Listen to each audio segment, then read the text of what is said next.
jiwanya, melangkah dalam satu cita, selamat dan bahagia anak bangsa. Bapak pendidikan beri filosofi, guru penggerak siap berinovasi, bersatu dan berkolaborasi. Bahagialah wahai ibu pertiwi. Bergerak jiwanya,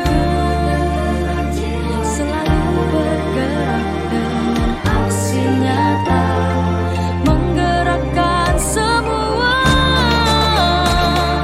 mewujudkan generasi emas. Kami guru penggerak, kita akan menghamba pada anak Indonesia, mewujudkan semua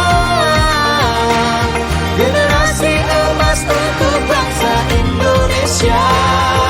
Kami guru penggerak, selalu menuntun mereka sesuai kodratnya, mewujudkan semua pelajar berkarakter berprofil Pancasila. Guru penggerak adalah pemimpin pembelajaran yang mendorong tumbuh kembang murid secara holistik, aktif, dan proaktif dalam mengembangkan pendidik lainnya untuk mengimplementasikan pembelajaran yang berpusat kepada murid, serta menjadi teladan dan agen transformasi ekosistem pendidikan untuk mewujudkan profil pelajar Pancasila. Assalamualaikum. Waalaikumsalam. Sampean Pak? Eki Pak. Mohon maaf, waktunya sebentar. Oh iya, nama Bapak. Oke, Bapak kira-kira untuk siang ini lagi ada pekerjaan atau gimana? Tidak ada, saya memang nunggu sampean ini. Oh, lama nggak saya. Baik Bapak. Jadi dalam pendidikan guru itu, tapi sebelumnya kira-kira bagaimana kabarnya Bapak untuk hari ini? Alhamdulillah sehat. Alhamdulillah sehat ya. Baik, jadi dalam pendidikan guru penggerak itu Bapak, saya akan sampean berarti lagi pendidikan guru penggerak, lagi ikut pendidikan guru penggerak. Alhamdulillah angkatan 11 Bapak. Nah, jadi dalam berapa perjalanan? Berapa persen perjalanan? Jalan 4 bulan. Sudah jalan 4 bulan. Insya Allah sudah masuk modul 3.1. Jadi sudah tinggal 2 modul lagi Bapak. Doakan Bapak semoga saya bisa lancar menjalankan tugas-tugasnya dan acaranya sudah biasa. Semoga lancar. Terus maksudnya dan tujuan saya datang ke sini Bapak. Jadi dalam bidang guru penggerak itu ada tugas demonstrasi kontekstual. Nah, di mana di dalamnya itu ada tugas untuk mewawancarai kepala sekolah. Nah, dalam pengambilan keputusan berbasis nilai-nilai kebijakan sebagai solusi. Seperti itu Bapak. Kira-kira apa Bapak sudah siap? Oke, siap Bapak. Langsung dimulai. Baik, Bapak kira-kira tentang apa barusan? Pengambilan keputusan berbasis nilai kebijakan sebagai solusi. Oke. Kira-kira Bapak menjadi kepala sekolah di sekolah ini sudah berapa lama Bapak? Ini masih belum 2 tahun, hampir 2 tahun. Hampir 2 tahun ya. Bapak. Hampir 2 tahun. Berarti selama 2 tahun itu saya yakin Bapak sudah sering mengambil keputusan, mungkin terjadi kasus-kasus yang dilematis atau berbasis pendidikan moral. Ya, sering sekali Pak. Ya, sering sekali ya. Mungkin harapannya saya ke depan mungkin sekitar 15 menit nanti berbagi pengalaman tentang pengambilan sering tentang pengambilan keputusan yang terjadi di sekolah Bapak ini. Siap ya. Ini sekarang saya mulai Bapak. Jadi selama ini untuk pertanyaan pertama, bagaimana Bapak dapat mengidentifikasi kasus-kasus yang merupakan dilema etika atau rujukan moral? Untuk mengidentifikasi itu berdasarkan ya norma-norma sosial, yang norma adat, dan sampai ke norma agama. Itu masuk ke benar sama benar ataupun kebenaran melawan kesalahan, kan itu yang dimasukkan. Ya. Berarti bisa saya ulangi ya Bapak untuk mengidentifikasi komunikasinya berarti bisa dimulai dari norma-norma sosial, norma-norma adat maupun norma agama yang berlaku. Ya, berarti juga nanti mungkin bisa langsung dilangsungkan dengan tindak lawan benar atau tindak lawan salah. Seperti itu Pak ya. Untuk pertanyaan yang kedua Bapak, selama ini bagaimana Bapak menjalankan pengambilan keputusan di sekolah yang Bapak pimpin, terutama untuk kasus-kasus di mana ada dua kepentingan yang sama-sama benar atau sama-sama yang mengandung nilai kebijakan seperti itu. Dalam pengambilan keputusan itu, jika hal itu masuk pada bagian yang benar melawan benar, itu memang butuh pemikiran yang agak mendalam, memeras otak ya. Dan di sana saya sangat memperhatikan kenyamanan kepada semua pihak. Jadi prinsip saya jangan sampai mengambil keputusan itu hanya nyaman kepada satu pihak saja. Misalkan ada gurunya dengan siswa, hanya nyaman kepada siswanya saja atau nyaman kepada gurunya saja, kan jadinya tidak nyaman. Bagaimana itu nyaman kepada siswa, nyaman kepada guru, kepada wali, dan kepada stakeholder semuanya yang berlaku di luar sekolah. Ya. Berarti butuh pemikiran yang memang agak rumit. Kira-kira Menantang enggak? Bukan rumit, menantang. Dan waktunya juga mungkin agak lama Pak ya, tidak langsung seketika itu bisa ya. selesai. Karena kan masih harus mengumpulkan beberapa informasi, stakeholder dan komunikasi. Ya, itu Pak. Bapak ya, terima kasih Pak. Mungkin langsung masuk ke pertanyaan yang ketiga. Ya. Nah, di pertanyaan ketiga ini kira-kira langkah-langkah atau prosedur seperti apa yang Bapak sering lakukan selama ini dalam pengambilan keputusan di sini? Kalau prosedur rusun itu kadang nggak butuh prosedur yang yang berupa SOP yang ditetapkan tertulis, kadang tidak seperti itu. Jadi kadang harus dinamis Pak. Tergantung situasi dan komunikasi, tergantung kasusnya. Jadi kalau merasa prosedur itu tergantung situasi dan komunikasi. Yang penting dasarnya menurut saya itu dalam pengambilan keputusan itu sebelum pengambilan keputusan itu harus dianalisa permasalahannya, yang kedua informasinya akurat, yang ketiga ya kolaborasi dengan yang lain. Baik. Keren sekali, ternyata luar biasa. Sudah melewati beberapa prosedur yang Bapak lakukan, melewati mungkin dari yang pertama analisa dulu permasalahan seperti apa, kemudian setelah dianalisa, kemudian Bapak juga mencari informasi yang akurat dari beberapa sumber mungkin yang Bapak lakukan, baru yang terakhir mungkin adanya kolaborasi dengan beberapa yang terjadi di luar sekolah yang Bapak pimpin. Baik, mungkin langsung masuk ke pertanyaan yang keempat Bapak. Ini luar biasa, nanti saya analisis juga nanti. Yang keempat ini adalah hal-hal apa saja yang mungkin selama ini anggap Bapak efektif dalam pengambilan keputusan pada kasus D5 ini? Menurut saya yang paling efektif itu kata kuncinya satu, itu hal komunikasi. Jadi apapun masalahnya, menurut saya itu jika komunikasinya itu baik, maka prosesnya itu akan lebih memungkinkan untuk lancar, dan keputusannya itu lebih nyaman kepada semua pihak seperti yang saya katakan. Jadi kata kunci itu komunikasi. Berarti ada satu kata kunci dalam yang dianggap proses pengambilan keputusan, yaitu tentang komunikasi. Baik, saya juga agak setuju lah ya. Kalau komunikasinya nyaman dari berbagai pihak yang dilibatkan, maka nanti akan memudahkan dalam pengambilan keputusan tersebut. Ya itu makanya dalam sekolah itu juga penting komunikasi Pak. Antara atasan mungkin dengan bawahan juga, itu hal yang paling utama yang harus kita jaga. Komunikasi Pak ya. Baik. Kemudian, lanjut ya Pak ya.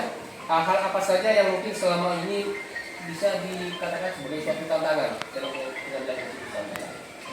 Yang menjadi tantangan yang harus dihadapi kan itu kan ya, dalam pengambilan keputusan itu ya ketika itu permasalahannya itu dilema etika, sama-sama benar dan sama-sama memiliki kepentingan yang benar. Terus yang kedua tantangannya itu adalah seperti yang saya katakan tadi, itu komunikasi. Ya, Jadi ya harus betul-betul punya gaya komunikasi yang bisa diterima semua pihak. Terus tantangannya adalah bisa berkolaborasi dan melibatkan orang lain. Bagaimana bisa melibatkan semua pihak? Kira-kira pengalaman seperti apa Bapak di sekolah yang Bapak ikuti? Ya kalau saya itu biasa komunikasi dengan teman-teman, walaupun tidak harus formal, misalkan dengan cara ngobrol santai, ataupun kita waktu jalan-jalan juga bisa bicara hal sekolah itu, bukan bisa mengambil informasi dari di situ sebelum kita mengambil keputusan. Iya, menarik sekali juga Iya. kalau harus jalan-jalan keluar karena mungkin juga butuh kondisi yang senyaman mungkin. Iya. Kondisi yang baik Pak ya. Komunikasi yang baik. Baik Bapak, lanjut. Kira-kira apakah Bapak dalam pengambilan keputusan itu mempunyai dekor tertentu? Apakah misalkan ada suatu masalah, ada suatu kasus yang terjadi di sekolah langsung bisa diselesaikan waktu itu juga, atau mungkin ada dekor tertentu mungkin minggu depannya lagi atau dalam 2 minggu lagi itu masih bisa diselesaikan? Ya kalau saya itu tergantung situasi dan kondisi permasalahannya. Kalau memang permasalahannya harus diambil keputusan sekarang, ya tidak ditunda ke besok. Kalau permasalahan itu agak rumit dan harus melibatkan banyak orang, ya mungkin dan tidak darurat, ya harus bertahap lah. Kita komunikasi dulu dengan teman, cari informasi yang valid, dan kita mengambil waktu dan tempat itu untuk bermusyawarah, kolaborasi dengan orang lain. Ya, ini jadi pembelajaran juga buat saya nanti Pak. Kalau misalkan nanti meskipun tidak menjadi kepala sekolah tapi menjadi kepala, mungkin bisa diterapkan di rumah atau mungkin bisa diterapkan di kelas, karena akan menjadi pemimpin pembelajaran nanti di kelas. Kan calon kepala sekolah juga kan. Kalau masalah itu nanti setelah nanti akan berbicara. Ya, semoga. Amin. Jika hal itu menurut saya baik, insya Allah akan saya juga lakukan. Baik, lanjut Pak ya. Terima kasih atas doanya Pak. Ya. Mungkin bisa menjadi pelajaran juga buat saya. Ya. Nah ini untuk pertanyaan selanjutnya adalah kira-kira adakah seseorang Pak atau faktor tertentu yang bisa mempermudah Bapak dalam pengambilan keputusan selama ini sekolah ini? Tentunya yang mempermudah itu orang lain. Kalau di saya itu. Jadi kata kuncinya kolaborasi, sharing dengan teman-teman yang berwenang dalam hal itu ataupun yang kompeten dalam hal itu sangat mempermudah kepada saya dalam pengambilan keputusan. Walaupun tetap nanti teman itu tetap bermuara ke saya, tapi kan informasinya di teman-teman untuk mengambil keputusan kan sangat berharga itu dari teman-teman. Ya. Jadi tidak hanya dipikirkan sendiri begitu Pak ya. Betul. Tetap yang utama adalah kolaborasi dengan teman atau orang yang mungkin kompeten di bidangnya. Atau yang melibatkan kasus tersebut terjadinya di mana, itu yang dicari informasi sedalam-dalamnya ya. Betul Pak ya. Nah, mungkin ini masuk ke pertanyaan terakhir Bapak. Tapi ini pun dengan makna, dengan pembelajaran itu saya akan bertanya. Terakhir Bapak, dari semua pembelajaran tadi dari awal sampai sekarang ini, nah kira-kira pembelajaran apa yang mungkin Bapak bisa petik, pengalaman apa yang mungkin Bapak bisa peroleh dari kejadian yang sudah dilakukan sekarang ini? Iya, saya itu banyak juga mengambil pelajaran selama bicara dengan Bapak dari tadi dari awal sampai akhir ini. Banyak pelajaran yang diterima ke saya itu khususnya dalam pengambilan keputusan. Terus terkait pengambilan keputusan juga, prinsip dalam pengambilan keputusan itu harus tetap dipegang itu oleh saya, maksudnya Prinsip apa mungkin saja di antara ya seperti yang saya katakan tadi, harus membuat nyaman kepada semua pihak.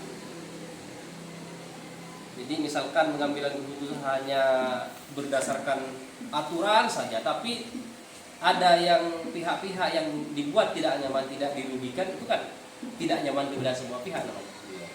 Jadi yang saya pegang itu bagaimana dalam pengambilan keputusan itu harus nyaman kepada semua pihak. Saya teringat dengan guru saya juga pernah menyampaikan, mengambil keputusan itu harus bijaksana dan bijaksini. Nah, bahasa itu jadi pelajaran berharga. Kira-kira artinya seperti apa itu? Bijaksana dan bijaksana. Maksudnya tidak hanya nyaman kepada pihak sebelah atau pada satu pihak saja, tetapi nyaman kepada semua orang. Itu kata dia.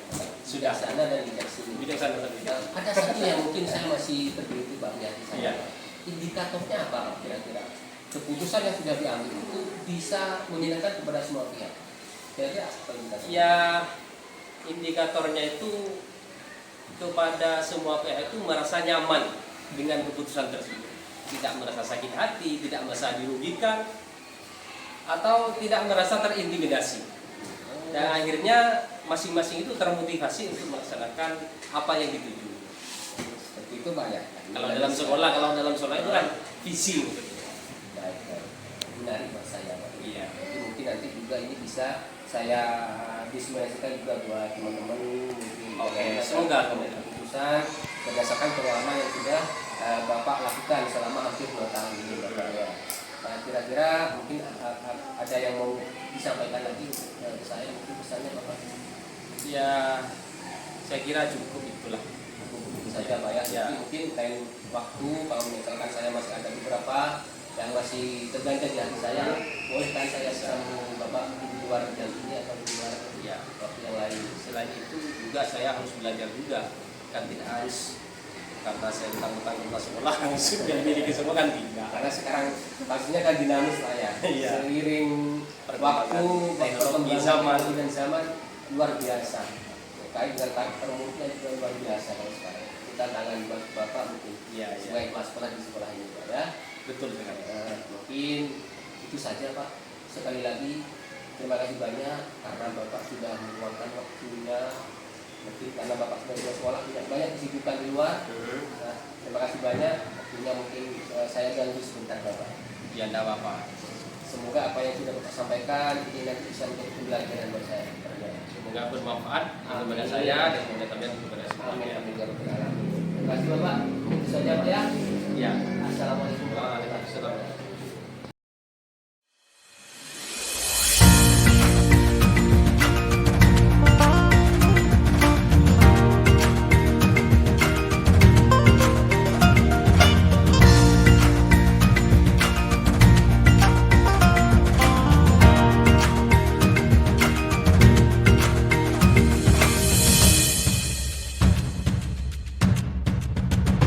Dari berbagai penjuru Nusantara, pendidik mulia terpanggil jiwanya,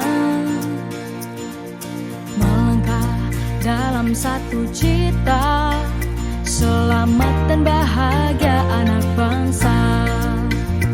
Bapak pendidikan beri filosofi, guru penggerak siap berinovasi, bersatu dan berkolaborasi. Bahagialah wahai ibu pertiwi. Bergerak jiwanya yang selalu bergerak dengan aksi nyata, menggerakkan semua, mewujudkan generasi emas. Kami guru penggerak, kita kan menghamba pada anak Indonesia, mewujudkan semua generasi emas untuk bangsa Indonesia. Kami guru penggerak, selalu menuntun mereka sesuai kodratnya, mewujudkan semua pelajar berkarakter berprofil Pancasila. Guru penggerak adalah pemimpin pembelajaran